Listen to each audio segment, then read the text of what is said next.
بسم الله الرحمن الرحيم.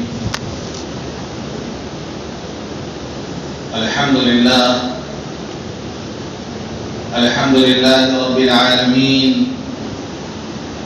والصلاة والسلام على سيد الأنبياء والمرسلين وخاتم النبيين سيدنا محمد وآله وصحبه أجمعين، ومن تبعهم بإحسان ودعا بدعوتهم إلى يوم الدين.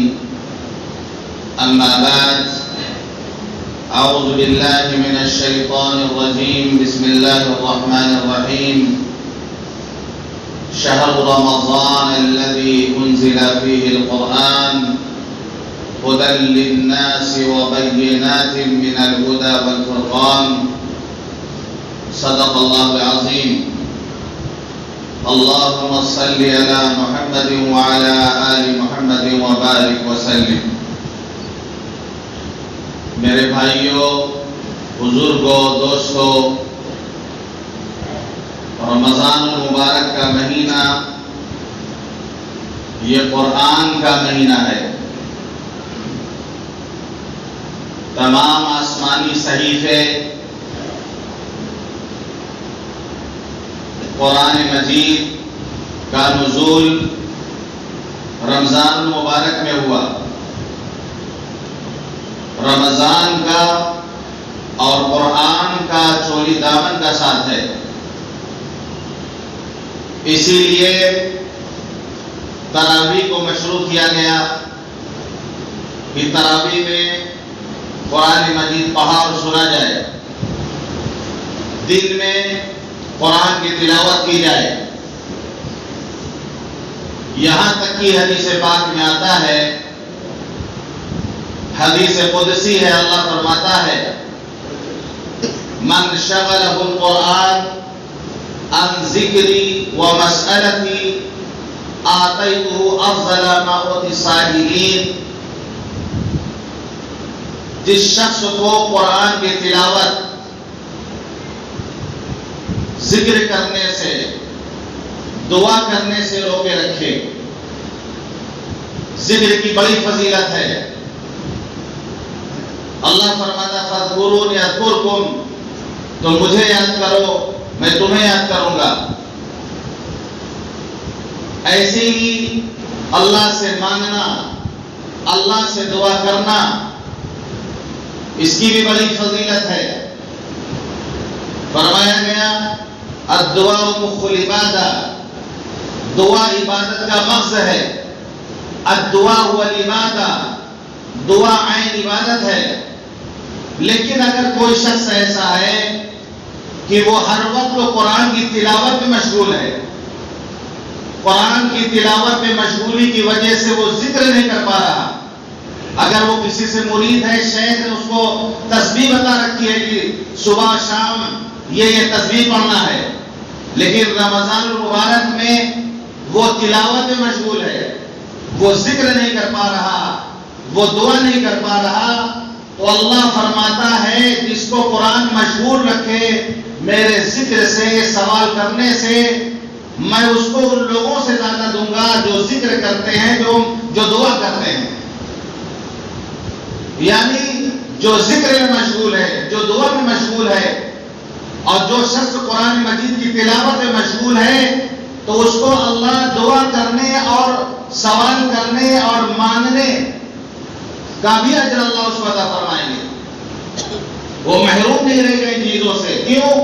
فرمایا فضل کلام اللہ علی سائر الکلام، اللہ کے کلام کو تمام کلاموں پر ایسی فضیلت ہے جیسے اللہ کی فضیلت اپنے بندوں پر، جیسے اللہ کی فضیلت بندوں پر ہے، ویسی قرآن کی فضیلت تمام کلاموں پر ہے.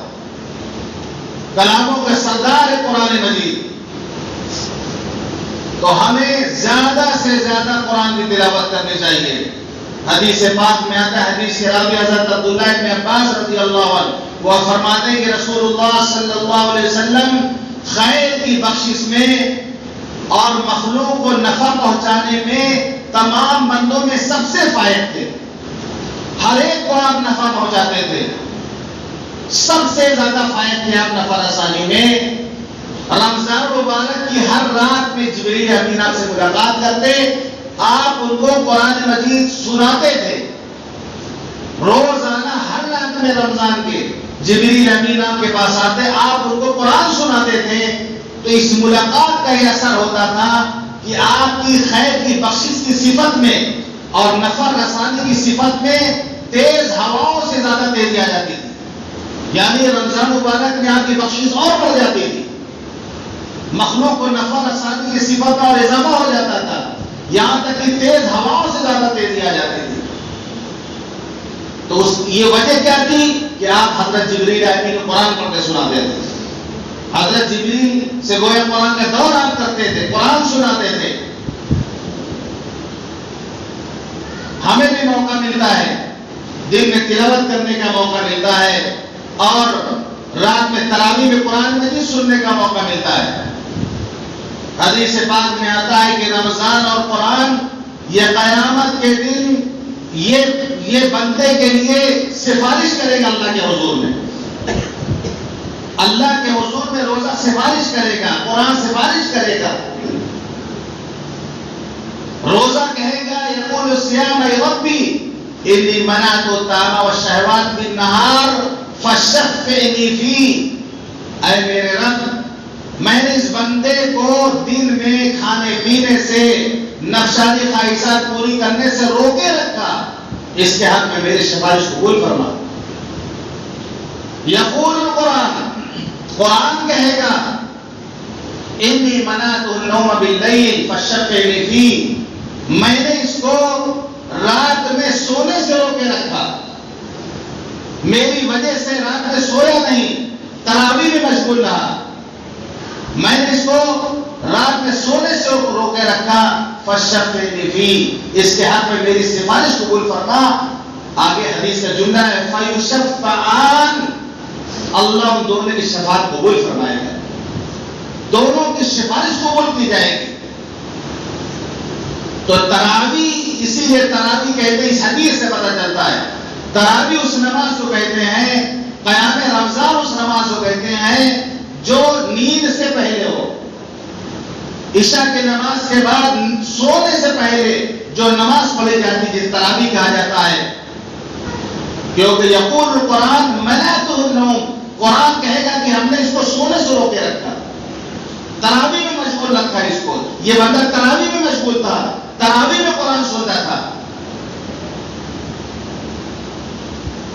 لیکن جب روزے کا جو تقاضا ہے، روزے کا جو حق ہے، اس حق کے ساتھ روزہ رکھا جائے، تلاوت کا جو حق ہے، تراویح کا جو حق ہے، اس حق کے ساتھ اس کو پڑھا جائے، بوجھ نہ سمجھا جائے، کوئی قرض نہ سمجھا جائے۔ اللہ معاف کرے، آج ہماری حالت یہ ہو گئی ہے، ہماری حالت یہ ہو گئی ہے کہ بہت سے لوگ تو روزہ نہیں رکھتے، بہت سے لوگ تراویح نہیں پڑھتے، بہت سے لوگ ایسے جو روزہ رکھتے ہیں لیکن روزہ رکھ کر بس صرف وہ کھاتے پیتے نہیں ہیں، خواہشات پورے نہیں کرتے، بس صرف 3 کام نہیں کرتے، کھانا نہیں کھاتے، پانی نہیں پیتے اور نفسانی خواہشات پورے نہیں کرتے، اس کے علاوہ سب کچھ وہ کرتے ہیں، یعنی حلال چیزوں کو روزہ رکھ کر چھوڑ دیتے ہیں اللہ کا حکم مان کر، لیکن جن چیزوں کو اللہ نے ہمیشہ کے لیے حرام قرار دیا ہے اس کو نہیں چھوڑتے، جن چیزوں کو اللہ نے ہمیشہ کے لیے حرام قرار دیا ہے روزہ رکھ کر ان چیزوں کو نہیں چھوڑتے۔ جھوٹ بولنا، غیبت کرنا، چغلی کرنا، بہتان لگانا، بہت سارے جو بدترین اخلاق ہیں، بدترین عادتیں ہیں، ان میں ہم مبتلا رہتے ہیں۔ کھانا پینا اللہ نے منع کر دیا، ہم نے حکم مان لیا، روزہ میں ہم کھاتے پیتے نہیں، لیکن سوچنے والی بات ہے کہ ان چیزوں کو اللہ نے ہمیشہ کے لیے منع کیا، ہم روزہ رکھ کر اس میں مشغول ہوتے ہیں۔ قرآن مجید میں ایک مکے کی ایک عورت کا تذکرہ ملتا ہے، ایک عورت تھی یعنی مکے کی ایک عورت تھی جو پاگل، کیا کہتے ہیں، پاگل نہیں تھی وہ، ایک پاگل آدمی ہوتا ہے، ایک ہوتا ہے جس کو سنگی کہہ لیجیے آپ، مزاج میں شکی ہوتا ہے، ایک سنگی مزاج ہوتا ہے، اس مزاج کی عورت تھی، اس کا نام ریتا بنت عمرو۔ وہ کام جو کرتی تھی وہ پاگلوں والا کام کرتی تھی، اور پاگل بھی دو طرح کے ہوتے ہیں، ایک پاگل وہ ہوتے ہیں جو بیکار کام کرتے ہیں لیکن اس میں بھی کوئی مقصد ہوتا ہے، بعض ایسے ہوتے ہیں جو اللہ والے ہوتے ہیں جنہیں مجذوب کہا جاتا ہے، وہی پاگل ہی ہوتے ہیں لیکن اللہ کی محبت سے پاگل ہو چکے ہوتے ہیں، ان کی زبان سے عجیب و غریب بات نکل جاتی ہے، پاگل پن میں بڑی بات بول جاتے ہیں۔ مجھے یاد ہے کہ ایک مرتبہ جیل روڈ پر ایک پاگل عورت ڈنڈا لیے ہوئے، ایک صاحب ہمارے پہچان کے ان کے پاس آئی، بولی بتاؤ چاندی کتنی تاریخ ہے، بتاؤ چاندی کتنی تاریخ ہے۔ اب چاند کی تاریخ یاد کہاں جلدی، رمضان میں تو روزہ یاد رہتا ہے لیکن عام دنوں میں کہاں یاد۔ تو انہوں نے کہا کہ چاند کی تاریخ تو نہیں، انگریزی تاریخ بتا دیں۔ تو کہنے لگے وہاں مسلمان ہو اور جو ہے چاند کی تاریخ نہیں معلوم تم کو، اور ایسا لگتا ہے مار دے کے ڈنڈا لے کر، ہم بھی وہی کھڑے تھے۔ ایک پاگل عورت کی زبان سے نکل رہا ایک مسلمان ہوگا کہ تمہیں چاند کی تاریخ نہیں معلوم، انگریزی تاریخ ہمیں معلوم رہتی، چاند کی تاریخ ہمیں معلوم نہیں رہتی۔ تو بہت سے پاگل ایسے ہوتے ہیں، پاگل پن میں بھی عجیب عجیب بات کر جاتے ہیں۔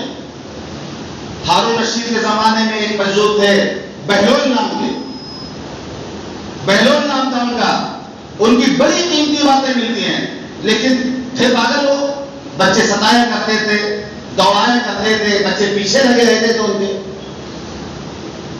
اور ہارون رشید بھی مذاق کیا کرتے تھے، ان سے تفریح لیتے تھے، اور اسی ہنسی مذاق میں وہ بڑی بڑی باتیں بول جاتے تھے۔ ایک مرتبہ بیٹھے ہوئے تھے دریا کنارے اور کچھ بنا رہے تھے، ریت سے کچھ گھر بنا رہے تھے، ہارون رشید کا گزر ہوا، پوچھا بہلول کیا کر رہے ہو؟ کہلے جنت بنا رہا ہوں، جنت بیچ رہا ہوں، جنت بیچ رہا ہوں۔ کتنے کی بیچ رہے ہو؟ 3 دینار کی۔ ہارون رشید مذاق سمجھے، ایک مذاق کی بات کہ بھلا کون انسان جنت بنائے گا، جنت بیچے گا، چلے گئے آگے کو۔ ہارون رشید کی بیوی زبیدہ کا گزر ہوا، ملکہ زبیدہ بڑی دیندار خاتون تھی، آج بھی ان کی کھدائی ہوئی نہر مکے میں موجود ہے۔ حاجیوں کے پانی کا انتظام نہیں تھا، عرفات کے میدان میں آپ جائیں گے تو نہر کے نشانات آپ کو ملیں گے، وہ نہر ابھی بھی موجود ہے کہ طائف سے نہر اس نے کھدوایا تھا، حاجیوں کا پانی کا انتظام مکے میں کیا تھا۔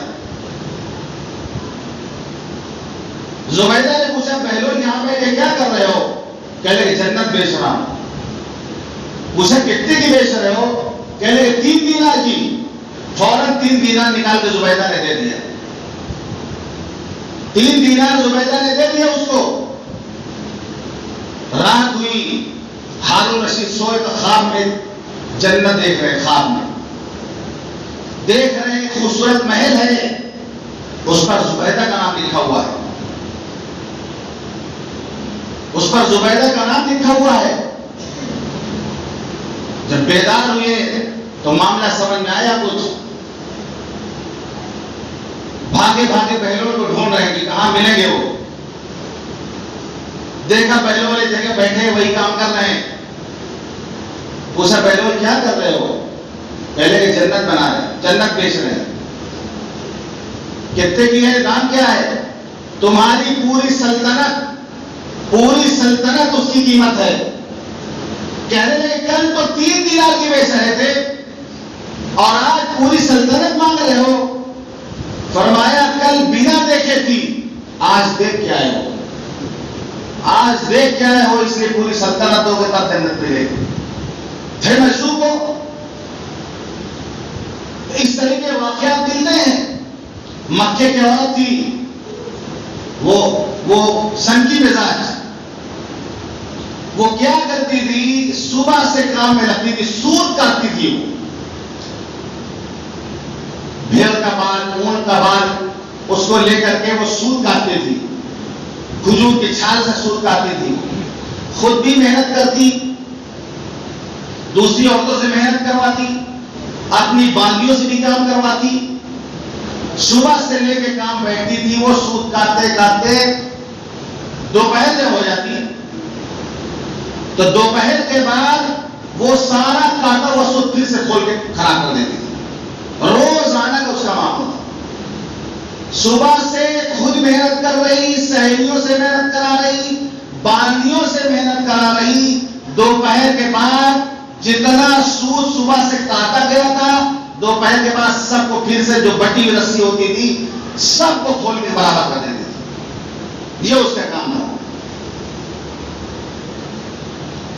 اللہ نے فرمایا وَلَا تَكُونُوا كَالَّتِي نَقَضَتْ غَزْلَهَا مِن بَعْدِ قُوَّةٍ أَنكَاثًا، اے لوگوں اس عورت کی طرح مت ہونا جو اپنا سود کاٹنے کے بعد پھر اس کو خراب کر دیتی تھی، پھر اس کو ریزہ ریزہ کر دیتی تھی، پھر اس کو ٹکڑے ٹکڑے کر دیتی تھی، اس عورت کی طرح مت بننا۔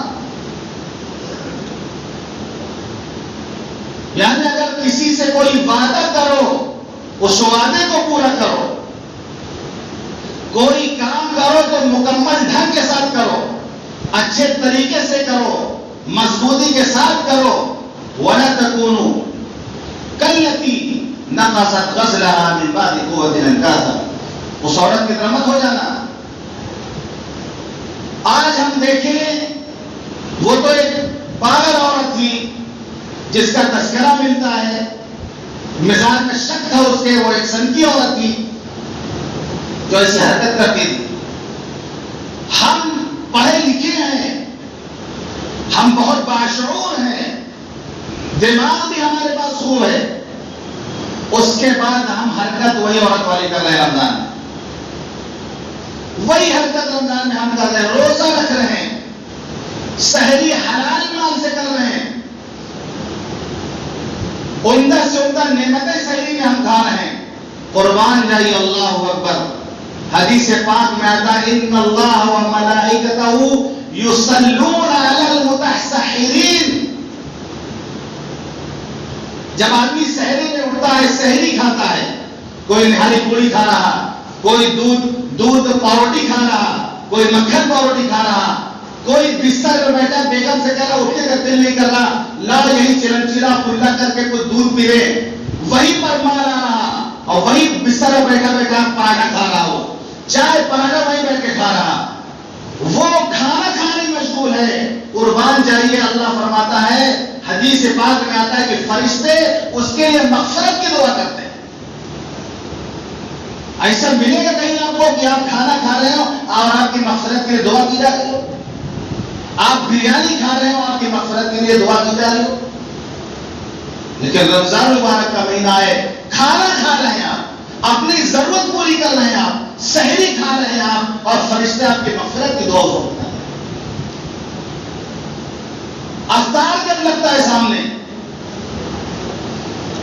حدیث پاک میں آتا ہے کہ روزے دار کی دعا رد نہیں ہوتی، الصائم حتی یفطر، روزے دار جب تک افطار نہ کر لے اس کی دعا رد نہیں ہوتی جو دعا مانگے۔ تو دعا مانگنے کا وقت ہوتا ہے جب ہم دسترخوان پہ بیٹھتے ہیں، بہت قیمتی وقت ہوتا ہے وہ دعا مانگنے کا، اس وقت دعا رد نہیں ہوتی، جو مانگو وہ اللہ قبول کرے گا، یقین کے ساتھ، اخلاص کے ساتھ جو مانگو گے اللہ قبول کرے گا۔ کھانے کا وقت ہے، اللہ دعائیں قبول اس وقت کر رہا ہے، ہمارے پاس ٹائم کہاں ہے؟ ہم تو ایڈوانس میں کھجور کا بیج نکالنے میں لگے رہتے ہیں، ایڈوانس میں بالکل لقمہ بنا کے ریڈی رکھتے ہیں کہ بس اللہ اکبر کی آواز آئے اور دھنا دھن چالو، پوری فل تیاری کر کے بیٹھے رہتے ہیں۔ وہ دعا کا وقت ہوتا ہے، وہ لمحہ قبولیت کا ہوتا ہے، افطار سے پہلے جس وقت ہم بیٹھتے وہی وقت ہے۔ الصائم حتی، روزے دار یہاں تک کہ افطار نہ کر لے تو افطار کرنے سے پہلے جو وقت ہوتا ہے وہ قبولیت کا وقت ہوتا ہے.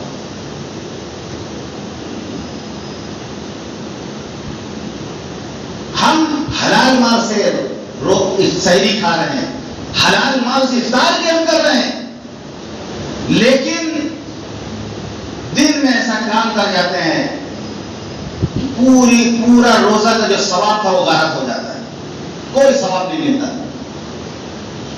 روزہ رکھ کر ہم نے غیبت کر دی کسی کی, روزہ چلا گیا آپ کا, سارا ثواب آپ کا ملیامیر ہو گیا. مردار کھانے سے تشبیہ دی گئی ہے غیبت کی. واقعات ملتے فضائل اعمال میں آپ پڑھ لیں کہ روزہ رکھ کر عورتوں نے غیبت کی, باقاعدہ ان کے حلق سے خون کے لوتھڑے گرے ہیں. اللہ نے دکھانے کے لیے, عبرت کے لیے کہ غیبت کی تو گوشت کے لوتھڑے منہ سے گرے ہیں. ایک بزرگ حضرت میمون بن مہران رحمۃ اللہ علیہ, ان کے حالات میں لکھا ہے کہ رات میں سو رہے تھے, کوئی کسی حبشی کی لاش ان کے سامنے لا کے کہتا ہے لو اس کو کھاؤ. حبشی کی لاش لا کے دے رہا, لو اس کو کھاؤ. کہنے کہ ہم کیوں کھائے بھائی اس کو؟ تو آپ نے فلاں کے حبشی غلام کی آپ نے غیبت کی ہے, حبشی غلام کی آپ نے غیبت کی ہے, اور غیبت کرنا مردار کا گوشت کھانے کے برابر, کھا اس کا گوشت. کہنے کہ بھائی میں نے تو کوئی غیبت نہیں کی, میں نے تو اس کی کوئی برائی نہیں کی, کوئی غیبت ہی ہم نے اس کی نہیں کی. فرمایا اس مجلس میں اس کی غیبت ہو رہی تھی اور آپ وہاں پر موجود تھے, اس کی غیبت سن رہے تھے. آپ نے کوئی جواب نہیں دیا, مجلس سن کے گئے نہیں, آپ نے غیبت نہیں کی, غیبت سن تو رہے تھے آپ, لیجیے اس کا گوشت کھا لیا. کتنا خطرناک معاملہ.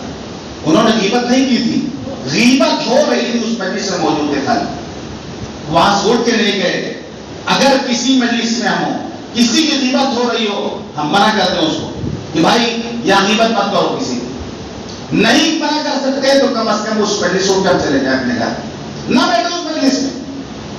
تو میمون بن مہران رحمۃ اللہ علیہ نے غیبت نہیں کی تھی, بس غیبت کی مجلس میں بیٹھے تھے, جس کی وجہ سے اس طرح کا خواب ان کو نظر آیا. تو ہم بھی روزہ رکھ کر غیبت کر کے گناہ کے مرتکب ہو جاتے ہیں. حدیث پاک میں آتا ہے, حضور پاک صلی اللہ علیہ وسلم نے ارشاد فرمایا من لم يدع قول الزور ولا عمل به فليس لله حاجة ان يدع طعامه وشرابه. جو روزہ رکھ کر جھوٹ سے نہ بچے, جو روزہ رکھ کر جھوٹے کام نہ چھوڑے, تو اللہ کو کوئی پرواہ نہیں, کوئی ضرورت نہیں کہ وہ اللہ کے لیے کھانا پینا چھوڑ دے. کھانا پینا چھوڑ دے, اللہ کے لیے کوئی اللہ کو پرواہ نہیں. اگر وہ جھوٹ, باطل کلام اگر نہ چھوڑے, باطل کام اگر وہ نہ چھوڑے, تو اللہ کو ضرورت ہے اس کے بھوکا پیاسا رہنے. ایک روایت میں آتا ہے کتنے روزے دار ایسے ہیں جن کو سوائے بھوک پیاس کے کچھ نہیں ملتا. اس کی وجہ یہی کہ روزہ رکھتے ہیں لیکن آداب کے ساتھ نہیں رکھتے, گناہ میں مبتلا رہتے ہیں, ٹائم پاس کرنے کے لیے فضولیات میں مشغول رہتے ہیں. ایسی تراویح کا جب وقت آتا ہے تو سب سے پہلے یہ جان لیجیے کہ پورے مہینے کی تراویح سنت ہے, اور تراویح میں پورا قرآن سننا یہ الگ سنت ہے. رمضان آتا ہے, سب سے پہلے ہم یہ پتہ کراتے ہیں کہ کہاں سب سے پہلے ختم ہوگا.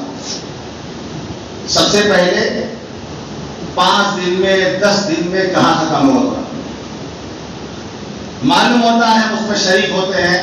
اور اب تو ماشاءاللہ کمپیوٹر سے نکال کر اشتہار بھی لگا دیتے ہیں, فلاں مسجد میں اتنے تاریخ کو ختم ہوگا, 5 دن کی تراویح ہے, فلاں مسجد 10 دن کی تراویح ہے. یہ آپ لوگ سوچ رہے ہیں بڑا دین کا کام ہم کر رہے ہیں, بہت نیک ہم کام کر رہے ہیں, اشتہار لگا کر کے لوگوں کو گمراہ کر رہے ہیں. یہ جو آدمی اچھی سے تراویح پڑھ سکتا تھا وہ دیکھتا ہے بھاگ کے وہاں چلا جاتا ہے.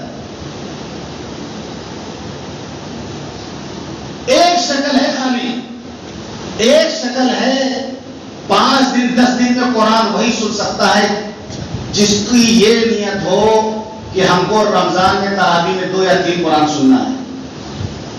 ہم کو بہت شوق ہے قرآن سننے کا, تو ہم 10 دن میں قرآن سنیں گے, پھر 11ویں تراویح سے 20 تراویح تک دوسرا قرآن سنیں گے، اور پھر آخری عشرے میں ایک قرآن اور 3 قرآن ہم سنیں گے.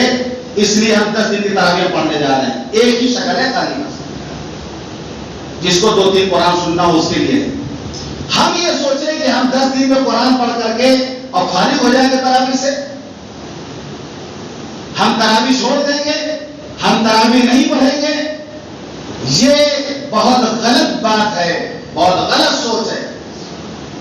اسی طریقے سے 10 دن میں ہم قرآن کہیں سن لیں گے، اس کے بعد جس مسجد میں چاہیں گے پڑھیں گے، یہاں پڑھیں گے وہاں پڑھیں گے، کوئی فائدہ نہیں. جس مسجد میں جائیں گے وہاں بھی قرآن ہی پڑھایا جائے، وہاں پر بھی تلاوت ہی ہو رہی ہو، پارا چل رہا ہوگا، وہاں پارا چل رہا ہوگا. کہاں جائیں گے آپ؟ ایک ہی شکل ہے. 10 دن آپ اس وقت سنیں، 15 دن آپ اس وقت سنیں جب آپ کو 2 قرآن 3 قرآن سننا ہے، شوق ہے آپ کے اندر. لیکن یہ جو تماشا بنا کے رکھا ہوا ہے، 10 دن میں سن کر کے 15 دن میں سن کر کے بھاگ جائیں گے، تراویح نہیں پڑھیں گے، ہم آزاد ہو جائیں گے، یہ ایک طرح کا بوجھ ہم سمجھتے ہیں. تراویح کو عبادت نہیں، ایک قرض ہے، ایک بوجھ ہے جسے ہم اتارنا چاہتے ہیں کسی طرح اپنے سر سے. اور تراویح جو پڑھانے والے حافظ جی ہیں، حدیث پاک میں آتا ہے بہت سارے قرآن پڑھنے والے ایسے ہیں، وہ قرآن پڑھتے قرآن ان پر لعنت کرتا ہے، قرآن پڑھتے قرآن پر لعنت کرتا ہے. اب حافظ جی جو قرآن سناتے ہیں سوائے یعلم تعلم کچھ سمجھ نہیں آتا. خدا کے واسطے آپ نماز پڑھتے ہیں، آپ قرآن پڑھتے ہیں، آپ کو کچھ تو اندازہ ہوگا کہ قرآن کیا پڑھا جا رہا. آپ قرآن کی تلاوت کرتے ہیں، اللہ کے گھر میں بیٹھے، اللہ کے واسطے بتائیے آپ تراویح میں جو قرآن سن رہے کچھ سمجھ میں آ رہا کہ نہیں آ رہا؟ حافظ جی کیا پڑھ رہا ہے نہیں سمجھ رہا. حافظ جی سے کہیے حافظ جی آپ کیا پڑھ رہے ہیں، کیا تماشا بنا کے رکھا ہے تراویح کو. ایک اجمی شخص تراویح میں قرآن پڑھا رہا تھا، تراویح میں قرآن پڑھ رہا تھا. عربی نے پکڑا اس شگربان کا، حافظ جی یہ بتاؤ میرے اللہ کے کلام سے کھلواڑ کرنے کا تمہیں حق کس نے دیا ہے؟ اللہ کے کلام سے تم کھلواڑ کر رہے ہو، تم کو کس نے حق دیا ہے؟ قرآن سے کھلواڑ آج کیا جا رہا تراویح میں، اکھاڑا ہو رہا تراویح میں، آج اٹھا پٹک ہو رہا تراویح میں. ہم قرآن پڑھتے ہیں، تراویح میں جب نیت باندھے کھڑے ہوتے کتنا سمجھ آتا ہے ہم کو؟ کچھ نہیں سمجھ آتا. غلطی دونوں طرف ہے، ایک سننے والوں کے لیے پڑھنے والے. حافظ جی کی غلطی ہے کہ ان پر پریشر بنا جاتا ہے کہ بھائی آپ کو 10 دن میں ختم کرنا ہے، 15 دن ختم کرنا ہے، لیکن 11 بجے 11:30 بجے ختم بھی ہونی نہیں تراویح. 1 گھنٹے میں آپ کو ختم بھی کرنا ہے. ٹائم بھی ان کو بتا دیا، آپ شوق سے پڑھیے 15 دن، لیکن 2 بجے رات تک پڑھیے، اطمینان کے ساتھ آپ قرآن سنیں. 2 بجے رات تک آپ کی تراویح ہو. کہیں حافظ جی 2 بج جائے، سحری سے پہلے تک آپ تراویح سنائیے ہمیں، لیکن صاف قرآن ہمیں سننا ہے جو سمجھ میں آئے ہیں. آپ کیا پڑھ رہے ہیں؟ وہاں پہ ٹائم بتا دیا گیا ہے کہ 10 بجے شروع ہوگی، 11 بجے ختم. آپ کو کرنا ہے سب 11 سوا 11 بجے ختم. اب حافظ جی اسی میں اٹھائے پڑھا تماشا کر رہا قرآن کے ساتھ. حافظ مذاق نہ بناؤ، اللہ کے واسطے رمضان کو مذاق نہ بناؤ، تراویح کو مذاق نہ بناؤ، قرآن کو مذاق نہ بناؤ. ایک پوری ایک صف ایسی ہوتی پیچھے کی جو پہلی رکعت میں بیٹھی رہتی ہے، وہ کہ حافظ جو رکوع کرے گا تو شامل ہوگی. کیوں ایسا ہو رہا؟ کیونکہ لمبی رکعت ہو رہی ہے، قرآن زیادہ پڑھا جا رہا. وہ بیٹھے انتظار میں ہے، موبائل چلانے بیٹھ کر کے انتظار میں بیٹھے کہ کب حافظ رکوع میں جائے تو ہم شریک ہو. یہ تراویح کا ہو. تراویح کہتے ہیں نماز میں قرآن پڑھنا یا سننا. تراویح کہتے ہیں حالت نماز میں قرآن پڑھا یا سنا چاہیے ہے تراویح. اب آپ نیت نہیں باندھے، سائڈ میں بیٹھے، یہ قرآن پڑھا جا رہا، پڑھنے والا پڑھا، آپ کو نماز نہیں پڑھنا ہے اس وقت، تو بغیر نماز میں آپ قرآن سننا ہے تو تراویح کہاں ہوئی آپ کی؟ ہو سمجھنے والی بات. یعنی آپ پیچھے بیٹھے ہیں، تراویح میں قرآن پڑھا جا رہا، آپ نے نیت نہیں باندھا تو آپ خارج نماز سے باہر ہو کر آپ قرآن سن رہے ہیں. اتنا حصہ آپ نے تراویح میں نہیں سنا. تو جو لوگ یہ حرکت کرتے ہوئے جان لے کہ اتنا حصہ وہ تراویح میں نہیں سنا انہوں نے. لوگوں کو لگتا ہے نا کہ بھائی ہمارا کوئی حصہ چھوٹنے نہ پائے. کبھی اگر کہیں ہوتا تو آدمی کوشش کرتا آپ مجھے تھوڑا پاؤ دیجیے, اتنا حصہ ہمارا چھوٹ گیا ہے, اتنا حصہ ہمارا چھوٹ گیا ہے. کوشش کرتے ہیں کہ حافظ جی پاؤ دے تاکہ سن لیں. وہ تو نماز کی نیت نہیں باندھے ہیں, اتنا حصہ چھوٹ گیا ان کا. تو تراویح کو تراویح سمجھ کر کے ادا کریں, قرضہ نہ سمجھیں, بوجھ نہ سمجھیں, جو آتا ہے اس ادب کے ساتھ اس کو پڑھیں. ورنہ اس طرح تراویح پڑھنے سے نہ حافظ کو ثواب ملے گا نہ پڑھنے والے کو ثواب ملے گا. تراویح لپیٹ کر منہ پہ مار دی جائے گی تو وہی پاگل عورت کی طرح ہو جائیں گے. پوری محنت بھی ہم نے کی, پوری محنت ہم نے کی, 20 رکعت اٹھے بیٹھے ہیں, لیکن وہی عورت کے طریقے سے آخر میں گول کھا کے برابر کر دی. ہاتھ کچھ نہیں, پلے کچھ نہیں لگا, ثواب کچھ نہیں ملا. اسی عورت کی طرح ہم بھی ہو گئے. اللہ فرماتا ولا تکونوا, اس کی طرح مت ہونا. ہم کوئی بھی کام کریں مکمل طور پر کریں, خوبصورتی کے ساتھ کریں, اچھے انداز سے کریں, قوت کا استعمال مضبوطی کے ساتھ کریں اس کام. جب ہم ادب کے ساتھ روزہ رکھیں گے, ادب کے ساتھ تراویح پڑھیں گے, یہ روزہ ہمارے حق میں سفارش کرے گا, یہ قرآن ہمارے حق میں سفارش کرے گا. ہمارے دلوں کا زنگ دور ہوگا. قرآن سننے سے, قرآن پڑھنے سے دلوں کا زنگ دور ہوتا ہے. ہمارے اندر تقویٰ کی صفت پیدا ہوگی, اللہ کا ڈر پیدا ہوگا, اللہ کا خوف پیدا ہوگا. اس لیے ہم تراویح کو, رمضان کو, روزے کو ہم اللہ کی نعمت سمجھیں, اس کو بوجھ نہ سمجھیں, نعمت سمجھیں, نعمت سمجھیں. ایک ایک لمحے کی ہم قدر کریں. اللہ تعالی ہم سب کو کہنے اور سننے زیادہ عمل کرنے کی توفیق عطا فرمائے. وآخر دعوانا الحمدللہ.